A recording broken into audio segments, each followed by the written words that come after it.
ஆனந்தம் ப்ரூவுடன் ஆரம்பம். இந்த ப்ரூ காஃபிக்கு ஒரு அட்வர்டைஸ்மெண்ட் இப்படி வந்து ஞாபகமா? ஆனந்தம் ப்ரூவுடன் ஆரம்பம். நம்மளோட சைல்ட்ஹுட் மெமரி. இன்றைக்கி சீட் டேன்னு சொல்லி இந்த ஒயிட் பான் சாப்பிட போகிறேன். ஃபஸ்ட்டாக மாதிரி எனக்கு மேலே அப்படியே சுகர் போடணும், கையால் எடுத்து போடணும், கரண்டியால் போடணும். இப்படி போட்டுட்டு நல்ல சொட்ட அது பிள்ளைகளுக்கு egg and bread.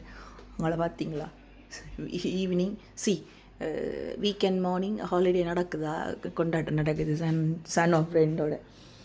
So mummy ready for பால்ச்சி, அங்கர் பால்ச்சி with Asda margarine and bread. Weather பார்த்தீங்களா இன்றைக்கி? வெதரை பார்த்தீர்களா இன்றைக்கி? அழகான வெதர். நான் கிட்டத்தட்ட 8,000 9,000 ஸ்டெப்ஸ் நடந்துட்டு வந்துட்டேன். அதனால தான் இந்த வெள்ளப்பான ஒரு துண்டு சாப்பிடுறேன்.